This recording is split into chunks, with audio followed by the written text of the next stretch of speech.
Ipinakilala ni Donald Trump ang bagong planong pangkapayapaan para tapusin ang digmaan sa Ukraine. Ngayon, iminungkahi ni Trump na bumuo ng Konseho ng Kapayapaan kasama ang mga Ruso at pansamantalang isantabi muna ang mga lumang plano. Ang delegasyon ng mga negosyador mula sa Ukraine ay kasalukuyang nasa Estados Unidos ng Amerika upang tapusin ang mga negosasyon. Bago makipagkita si Trump kay Volodymyr Zelensky at mga lider ng Europa sa Davos para talakayin ang seguridad ng Ukraine. Bago bumalik sa Moscow sina Stephen Witkoff at Jared Kushner ng United States para makipagpulong kay Vladimir Putin. Ngayon, biglang inihayag ni Donald Trump ang planong pangkapayapaan na hindi pa rin naipapatupad.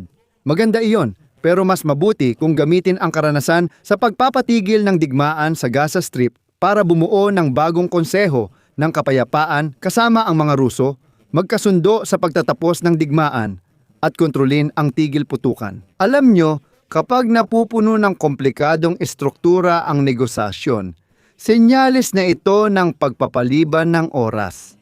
May karanasan na tayo sa 2 dosenang working group at konsultatibong grupo sa ilalim ng mga kasunduang Minsk, bahagi ng Normandy format.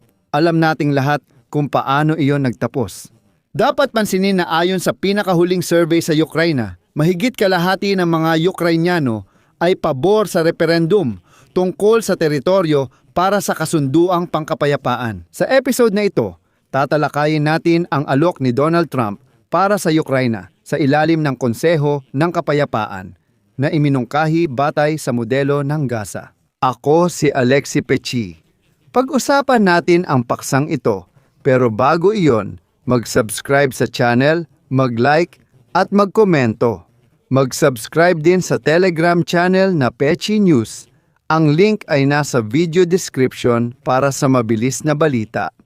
Mga kaibigan, kung naging kapaki-pakinabang ang episode na ito, sa dulo ng episode, pwede ninyong suportahan ang YouTube channel na ito sa pamamagitan ng donasyon o bayad na subscription gamit ang mga ibinigay na link at detalye. Sa description ng video na ito, nakasulat doon. Suportahan ang channel ni Alexi Pechi. Pumili kayo ng kahit anong format na komportable para sa inyo. Magpapasalamat ako sa kahit anong suporta mula sa inyo.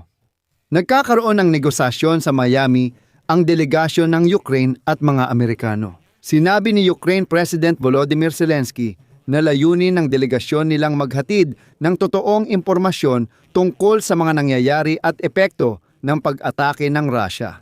Ikinuwento ng presidente ng Ukraine ang tungkulin ng kanilang delegasyon sa negosasyon at binigyang diin na pinalalala ng mga pag-atake ng Russian Federation ang posibilidad ng pag-uusap. Layunin ng delegasyon ng Ukraine na ibigay ang totoong impormasyon tungkol sa nangyayari at epekto ng mga pag-atake ng Russia. Dahil sa terorismong ito, na diskredito ang diplomatikong proseso, bumababa ang tiwala sa diplomasya at patuloy pang pinapalala ng mga pag-atake ng Russia ang natitirang tsansa para sa pag-uusap.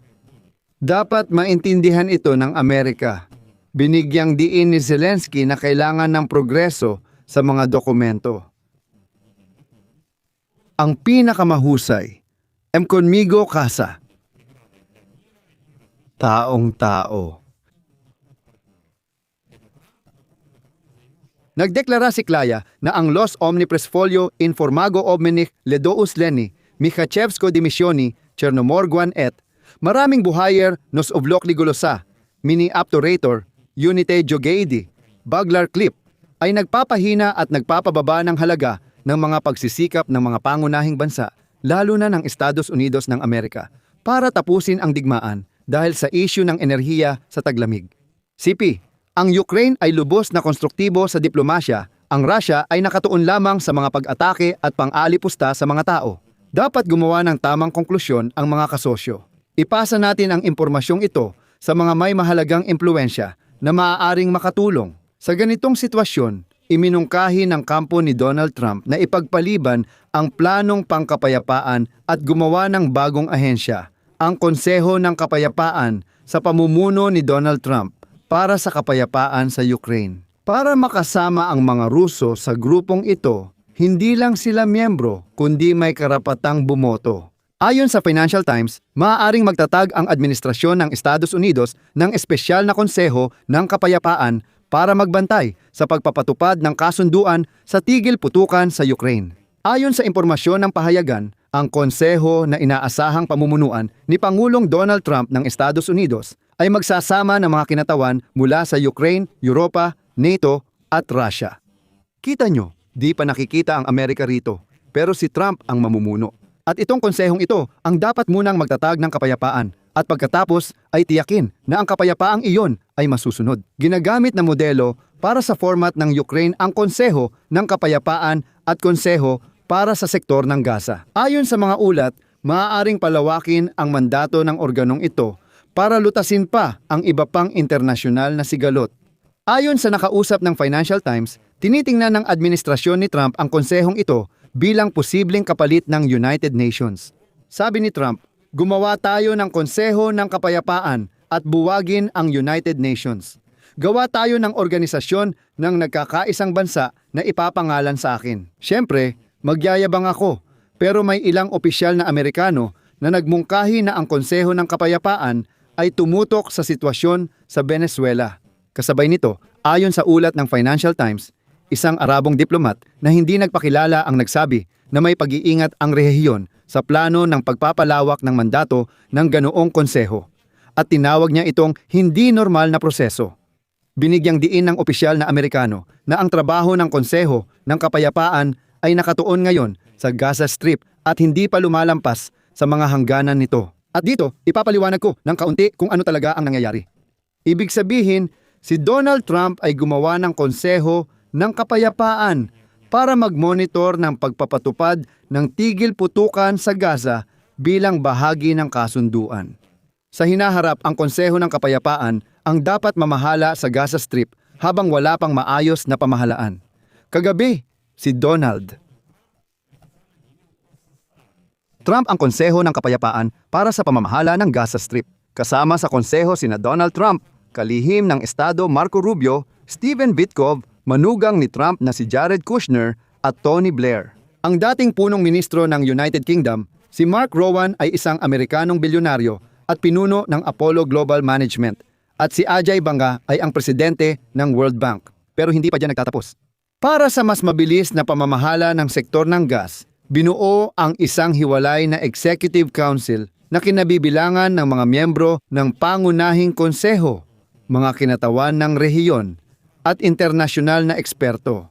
Ito sina Hakan Fidan, ministro ng Ugnayang Panlabas ng Turkey, Hassan Rashad, pinuno ng intelihensya ng Egypt, Rim Al-Hashimi, ministro ng United Arab Emirates para sa internasyonal na kooperasyon, at Yakir Gabay, isang Israeli Cypriot na bilyonaryo. Ngayon, iminungkahi ni Trump ang pagbuo ng International Peace Council para sa Ukraine at isali sa di malinaw na dahilan ang mga Ruso.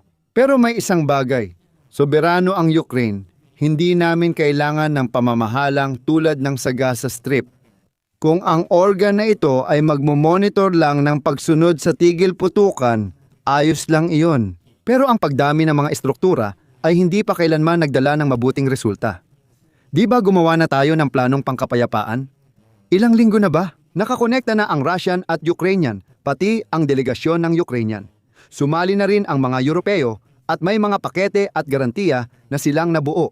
Tapos biglang sinabi ni Trump, maganda naman lahat yan, pero subukan nating baguhin ng kaunti ang ideyang ito at iugnay lahat sa Konseho ng Kapayapaan. Sa ilalim ng aking personal na pamamahala, uulitin ko, kung ang organ na ito ay nilikha lang para kontrolin ang pagpapatupad ng tigil putukan at pigilan ang mga mabagsik na Ruso. Maganda ang ideyang ito, pero sa tingin ko, parang isa na namang paraan ito para patagalin ang proseso. Ano ang palagay ninyo tungkol dito? Isulat ninyo sa mga komento sa ilalim ng episode na ito.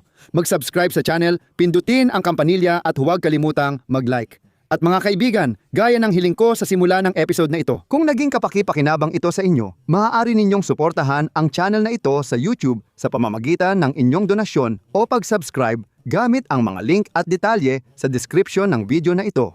Yan lang po, ingatan ninyo ang inyong sarili. Paalam sa lahat, Subtitles.